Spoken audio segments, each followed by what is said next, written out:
Dexy Dexter fans, and welcome to my sixth official review of Dexter's 8th season. And tonight I'm going to be breaking down for you, you're actually at the halfway point in the season, which is a subject I don't even want to talk about. But tonight I'm going to talk about a little reflection and reflect on that with you guys, so spoiler alerts as we go forward. And at the very end of this vlog, I'm going to talk about the promos that we saw, or the promo for next week's episode. So for those of you who aren't watching the promos right now and all that jazz, then you can just kind of, you know, bail before I get onto those topics. So, because I care about y'all and I want you guys to have your own unique experiences of Dexter. I don't want to be the one to mess anything up for you and, you know, all that jazz. So, a few quick items of business before I dive into the insanities. Yes, I am going to be reviewing Breaking Bad as it starts next week. I had no idea that it was coming so soon because, I mean, I was wrapped up all in this Dexter insanity, so that kind of hit me like a freight train. But Netflix is helping, you know, ease the process of this shock for me by supplying me with the first 8 episodes of season 5, which I actually haven't seen yet. I'm a terrible fan, but I'm going to be watching those this week and live tweeting my reactions about them, so you guys should check that out if you're already caught up and more awesome than I. Also, to those of you who comment and message me and send me wonderful things on my Facebook and my YouTube inbox, or just on any of my videos, I've been getting to the point where I am incredibly busy and it's really hard for me to send really in-depth replies to each individual person. And this is by no means me discouraging you guys from sending the love and affection that you do, because it builds me up like nobody's business, and it's so encouraging to me. But I just want you to know that this is me feeling bad and wanting to do more, and I'm just trying so hard. So I might actually in the future do some like Q&A videos so I can address, you know, different things that, you know, people have all kinds of questions for me, like about Dexter and stuff. So what do you guys think about that? I might do that, you know, just to address kind of in an umbrella sense some of the things that people want to talk about and hear from me. But I don't have time to write, you know, a dozen essays to, I mean, albeit very beautiful people, but I just don't have the time because life and school starting again. So all that to say, you know, just think about that. I might be doing some Q&A stuff, and I'll do my best to respond to all of your comments and things when I can. So anyways, let us reflect on a little reflection. This was a very interesting episode to me. You know, I've had a really rough emotional week, and so that always makes me nervous when I come around to Sundays, because I know that, like, if my week has already been rough and emotional, then how am I going to be able to stomach what's going on Dexter, right? So I was a little bit scared, but it was kind of a fun ride, but there are a lot of things that I'm feeling very unsure about, okay? And I need you guys to walk through this with me. Let's break down, you know, blow for blow, all the stuff. So I think part of what made this week's episode feel strange for me was the fact that, you know, there was less of the Dexter, Deborah, Vogel dynamic, which is something that's really driven the season so far, and so I felt, you know, it was kind of lacking in that department. But they're bringing in the whole Zach Hamilton kid, you know, Dexter's new protege, that business. Like, I honestly didn't think it was going to go that way, because we saw it in the promo from last week, you know, Vogel's like, what if we taught him the code? And Dexter's like, that's insane. And so, you know, we kind of had the sense that Dexter was going to be fighting that. He wants to be, you know, the special little precious angel of death that he is, doing his own thing, his own code, you know. He's the onlyest one, kind of like Tigger from Winnie the Pooh, okay? So, you know, that makes sense to me. It's like, okay, I could see, you know, Vogel, the scientist, she's like, well, what if we, you know, pull this wire and cut this one and tie this, and Dexter's like, how about you just shut the fuck up? You know, it's like, I could see the idea being presented, but I had no idea that, you know, when Dexter finally got the guy in his kill table, you know, I knew that it was, you know, he seriously had a little bit of reflection going on, you know, it's like pacing around him and studying him, and, you know, like, it was kind of like he was looking down at this mirror of himself, and he didn't know if he wanted to, you know, put that mirrored self out of his misery, or give him a chance to thrive, as Dexter arguably has, in a sense. But yeah, so how do you guys even feel about that? Because I just don't know. It's weird. You know, everyone's always talked about like, oh, Harrison is, you know, Dexter's going to bring him up and et cetera, et cetera. But I never saw that as being, you know, something that was going to be explored on the show. Because I've always seen Harrison as, you know, Dexter's innocence. And I didn't think that they were going to, you know, go the whole route of Dexter stepping into the shoes of Harry and, you know, Harrison stepping into the shoes of Dexter. But that almost seems to be happening now with this other guy. And I could see how Dexter was kind of bonding with him along the way, you know, like showing him onto the crime scene. It's kind of, you know, a parallel to the scene that Harry talks about in one of Vogel's videos where, you know, he sneaks Dexter onto the crime scene and, you know, he picks up that little glass blood chip thing, you know, the thing that inspired Dexter to do the cheek slicing part of his ritual, which he abandoned in the 7th season, but nonetheless, you know, so there was some kind of interesting parallels there that I think was setting up that development, and I just didn't want to see it coming because it's just so weird to me.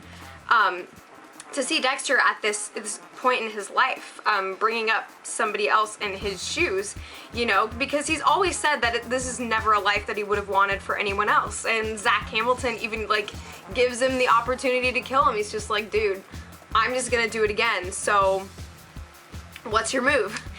And I thought when Dexter, like, when he cut him off the table, I was like, are we gonna have another kinky sex scene? Because this is the 6th episode. The 6th episode last season is when, you know, we had the table cutting and the, you know, I'm just saying, you know. Anyways, I messed up.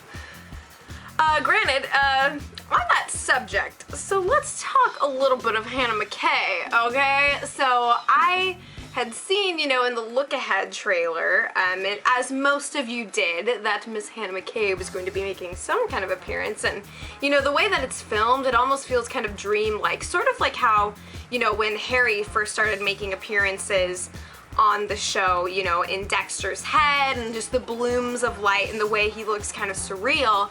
Hannah sort of looked that way, so it was like, is he gonna be dreaming, or is she actually coming back in the flesh? And as it turns out, she is back on the scene and doing her thing. So this is strike 2 against Deborah. Strike 3 and she's out. Can she finally be out, please? Yeah. So I don't really know quite what to say about that at this point in time, being that we haven't really seen too much of her as of yet. But I think the fact that she makes her entrance by drugging Deborah does not suggest that she's, you know, back to be on good terms and bond with the Morgans, you know, let bygones be bygones. I think that is far from the case with this femme fatale who's returning in the midst of this madness. So again, there's not really much I can say.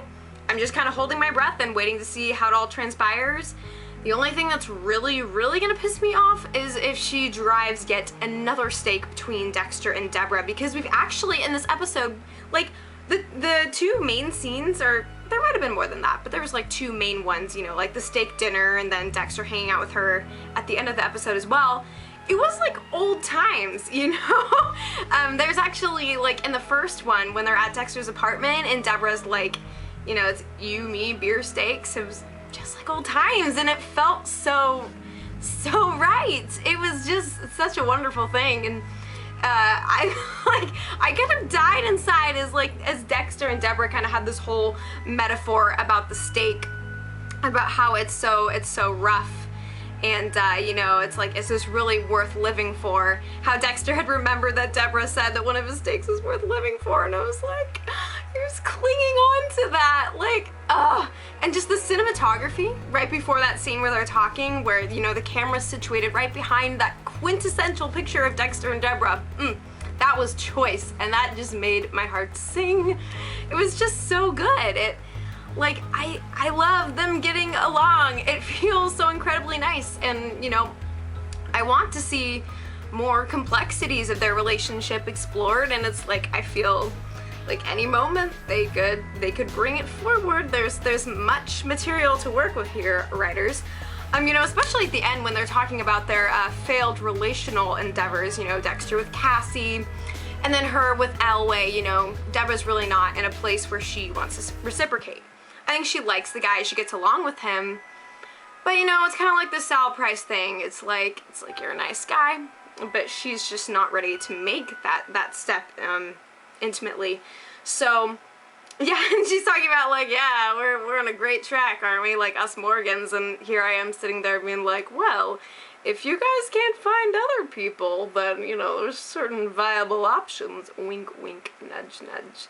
I mean, that was just me. That's just me. Whatever. My mind's already messed up, and I have no intentions of fixing it, so that's me for you. At any rate, yeah, so all that to say, we get to see these really sweet, nostalgic scenes between them where they're actually kind of like, there is a sense of truth between them, although now Dexter's hiding a whole new thing from her about the protege, which is just like, ugh, they're finally on good terms and everything's gonna go to hell. I mean, granted, already it's going to, like, a new layer of hell with Hannah returning, so it's just like, you can't always get what you want, and if I could get what I want, I would just have Dexter and Deborah come live with me, and we just have a good time. And that's all there is to it. You don't need to know what we do. That's between me and them. Invitation's open. I'm just saying. Things get crazy. You know, buy some jackets and move to the Northwest, because here am I. I'm ready for you. At any rate, yeah, so I am interested to see where things go with Hannah, but I will cease to be interested and become wrathful if, you know, Dexter starts falling for her all over again like last season. I mean, it's like, I just want something to be different, you know, because we had the whole romance thing and she could be the one for me, and it's not to say that, like, there's no way they could have a romance again, whatever. I know that there are some people who like the relationship, but it's just like, I want to see a different side of her. I want to see the vengeance, and I'm nervous as to how that's going to play out, and, you know, careful what you wish for, but, so not much to say there other than that, woohoo, it's party time, guys. So let me break down some other aspects of this episode as well. Yeah, so we're starting to learn bit by bit a little bit more about Vogel. You know, she was married. Somebody actually suggested to me that maybe the brain surgeon is Vogel's husband, which I don't know. I mean, I feel like we're gonna find out more about the guy. I don't feel that they would name drop him without reason. So that's some interesting stuff. I was kind of hoping to see some therapy scenes with Vogel and Zach, but I guess that's not really what the writers were interested in getting into. They're more exploring the Dexter and Zach dynamic. Sorry. It's been so hot here today. I am in a state of death. I don't do heat. I really don't. But yeah, so that was interesting. I'm kind of bothered that nothing's been said yet about the brain surgeon thing, because, you know, raise your hand if you think that Yates was the brain surgeon. See how my hand's not raised? Yeah, I don't believe that that is even remotely legit. And I don't want to believe that, you know, he could have spent like half this season going after some big bad who turned out to be as anticlimactic as Yates. I mean, granted, the action revolving around him was exciting.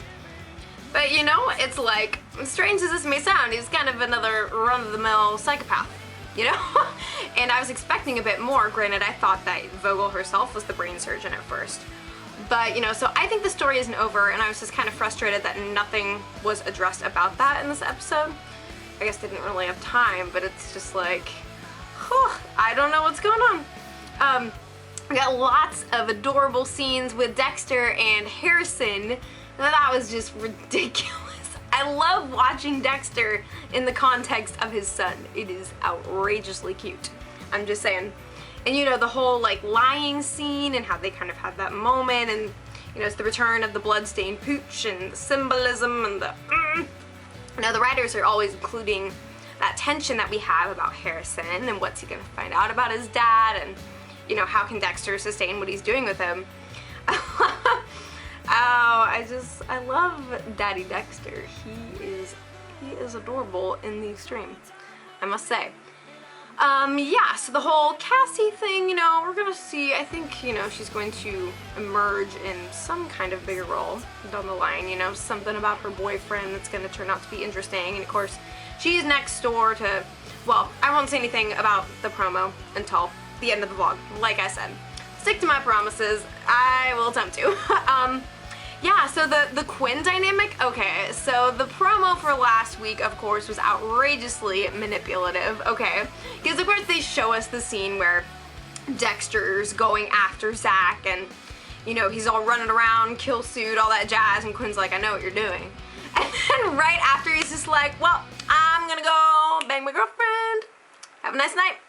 Like, I just died. I was like on the floor. It was hilarious.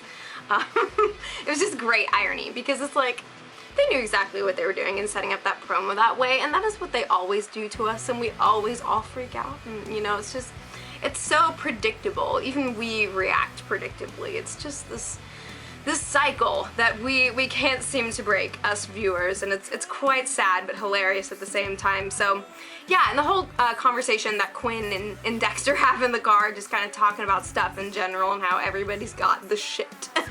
That made me laugh. There's some really, you know, goofy little one-liners in this episode, I must say. But yeah, and then we see, you know, Masuka and his daughter, of course, you know, he leaks that he looked into her, you know, he tries to jump the gun, offer her some money, is sort of like a good faith slash, you know, I looked into your personal history because I don't trust you gesture, and of course she's like, ugh, gross, and then she pieces out. I don't think that's the end of the story there, but, you know, poor guy. Like, everyone just had, like, an incredibly not fun time at Jamie's party. Like, she was the only one who was having any fun, I think. Alright, up until, you know, she made a toast to her boyfriend's not job, which her brother had tried to get him to get, and just all, I want more from Batista this season. I don't know. I love the guy, but I just kind of, him being in the lieutenant position, it's been kind of a rough road for him, so, I don't know. We'll see where things go, and, you know, now Quinn's got a drive and a motivation, and he wants to move up in the world, but we'll see, you know, if Dexter will help him do that, or if it's ultimately going to lead him into the crosshairs of Dexter and Deborah and, you know, all those shenanigans. I have to cough really bad. Woo! Praise Jesus. What else am I missing? Yeah, so a lot of this was revolving around the whole, I almost said David, Zach Hamilton situation.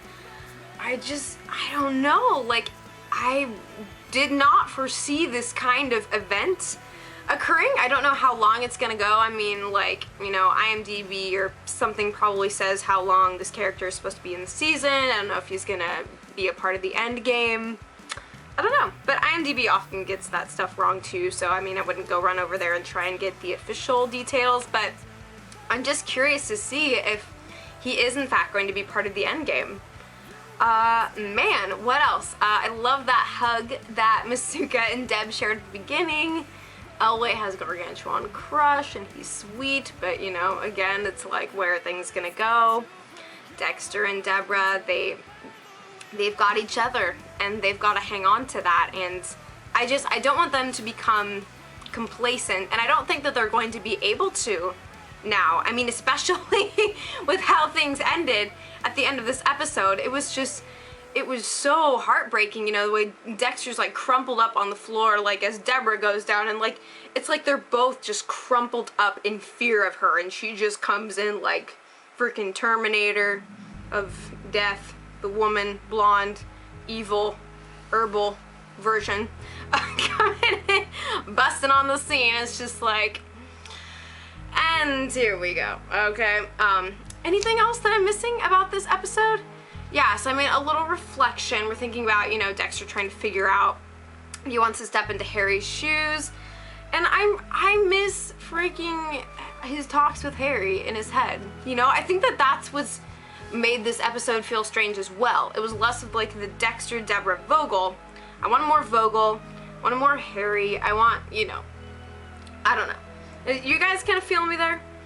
Anything else? Any other gaps or issues or joyous moments that you guys had? Feel free to let me know in the comments. Man, I feel like I'm missing some stuff. You know, I live tweet my reactions, so you know, if I probably made some other observations in there that I didn't reference here. But yeah, so now I'm gonna talk about the promos, so you might want to peace out potentially if you didn't watch those, don't want to, whatever. So Miss Hannah is back with a husband of some sort. Okay, you know, so the question is, I was just watching James Bond the other night, and how like Bond's like, oh, I only prefer married women, all that stuff. I mean, Dexter's not really that type, but it's like, you know, what exactly is she up to? What does this imply? Is this all kind of a revenge thing? I mean, I don't freaking know. I'm pretty much speechless, and I'm dodging the spoilers as best I can, so. And yeah, we see Dexter getting into the nitty-gritty of it all with Zach Hamilton, trying to raise him up, get him to, you know, blend in. And I guess kind of in a story sense, it's an interesting move for the writers to do this, to have Dexter have this protege, because then we walk back through everything that Dexter has been through, like, throughout the entire series. I mean, if they take this thing all the way. But I don't know how it's all gonna fit in with Hannah coming back. Like, I feel like there's these two, like, colossal plot lines, and then the brain surgeon thing is just kind of dangling off, and, you know, it's soaring off into outer space, and, all these interesting happenings and shenanigans, and I don't know, you guys. I don't know. So let's talk about it in the comments. Again, you know, I'll reply to things as swiftly as I possibly can. Yeah, so Breaking Bad is coming real soon, so I'll let you guys know what my upload schedule for that is gonna look like. It's gonna be a ridiculous summer. I'm turning 21 this month. That's kind of fun, I think. What should I do for my birthday? You guys should tell me, because I don't know. I don't do things. I don't. It's not how I roll. Anyways, yeah, so interesting episode. I'm just kind of flabbergasted. Honestly, I mean, I love the nostalgic Dexter and Deborah scenes. Oh, I love the date scene with Cassie. I think we all need to be reminded that Dexter is just kind of an awkward dude. I mean, he may be exploring his emotions and learning to connect with the world and all that jazz, but he's still just supremely awkward. It's like, you know, what are your passions? You know, my boat, I like, you know, it's kind of like the Rick Grimes, like, Stuff and Things, the Dexter version of that, you know, the spiels that Rick always gives. That's what it made me think of, so that made me laugh a lot. Yeah, well, lots of interesting stuff. I'm gonna rewatch this episode and see if I can, you know, sink my teeth a little bit deeper, but you guys are amazing. Thank you so much for watching. My Dexter Daily written review will be up very soon. You guys take care, and I'll be back before you know it, and we'll be breaking some bad and Dextering some Dexter and slicing some lives. All that good jazz. So take care, and I'll be back very soon. Peace.